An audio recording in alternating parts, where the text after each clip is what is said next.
The reel is no more than something to keep track of your line. It doesn't have to be very fancy. You would like one that has a good drag on it, a fair drag on it, especially if you're doing any type of salt water. But if you're not, drags are a little bit overrated, I personally think. But you can find one that'll work for $40. Um, there's a few of them listed in the 150 range that are supposed to be really, really good. Um, you're going to have different fly lines, and so this is something you're going to have to decide um, what type fly line is best for your type of fishing. And if you do more than one type and you have more than one fly line, are you going to have more than one reel to keep them on, or more than one spool that matches the reel so you can just swap the spools out? um, I went with that option. I went with a very inexpensive one, a reel that was, I think, $45, something like that. And then I have 6 spools with different ones so I can pop them off, pop them on as often as I want. Do I really need it? No, I don't think so. Hindsight, I kind of wish I had have just bought one nice one and find a system for switching them out fairly easily, but I didn't. But okay, you've got your reel, and the first thing you're going to put on that reel before you put the fly line on is called backing. What is backing? Well, fly lines come in a given length, let's say 90 feet. Some might be a little less, some might be a little more, but we'll say 90 feet. Well, what happens if you catch a fish and he takes off running and he goes more than 90 feet? Is he just going to snap? Are you done? Well, you put backing on, and backing might be 60 yards, might be 100 yards.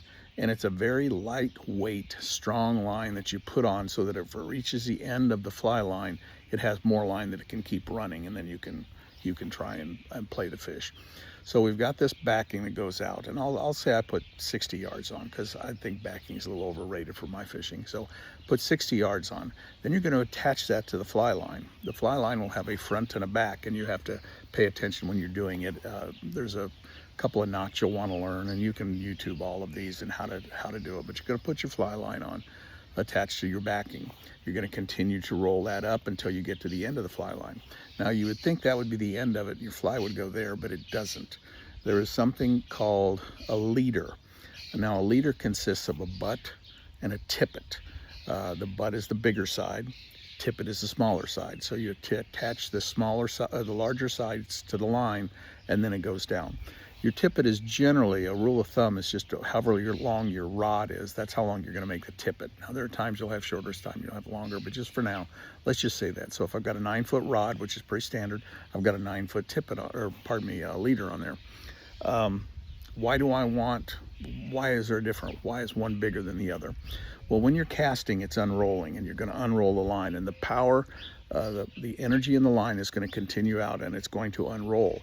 Well, once it gets to the end of the line, what's it going to do? Is it going to collapse, or is it going to keep going? Well, you put a leader on there where you have a thick butt, and it just absorbs that and continues to let it unroll until it gets clear to the end, and then it just drops down. And so it's very important to have the right size. I've got a cardinal over there. The right size leader on it. And there he is. Found a place to sit. He's very comfortable. So you've put your leader on, and like I said, it gets down to the tippet, which is very small. Now, what you're going to realize is every time you tie a fly on there, when you take that fly off and change your mind, you're going to be cutting the tippet shorter and shorter and shorter. And let's say you're going to lose 6 inches each time you do it.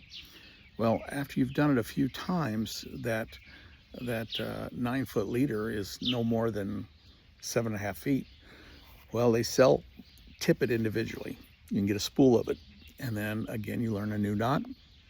You're going to tie that onto the end, and you're just going to replace what you've cut off.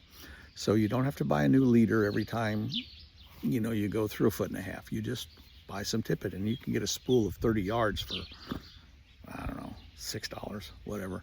And there's different ones of those as well. So I'm making it sound confusing, and I didn't intend to do that. So now I've got my my backing. I'm using my finger out here. I've got my backing, I've got my line, I've got my leader that goes down to my tippet, and now I'm going to tie my fly on the very end of it. Now, leaders are very important as well. I said the line is the most important thing, and I personally think it is, but a lot of people will argue that and say a leader is more important, in You can make them or you can buy them pre-made. I generally buy them pre-made for fly fishing, but it's mainly because I'm not smart enough to know how to do it properly. There's formulas out there and a lot of people do it. And it's pretty fun, pretty easy. So now you've got your reel, you've got all the line on it, and you're going to attach it to your rod. And when you put it on the rod, there's a bunch of little eyelets. Those are the little circular holes that you're going to feed this thing through. And as you learn to do that, you'll screw it up a few times and you'll get it halfway done, and all of a sudden you'll drop it and it'll come out. So there's ways to do that to make it a little easier too. And once you've got your line on and everything is through, now you're ready to hit the water, assuming you've got your fly on there. And so now what to expect.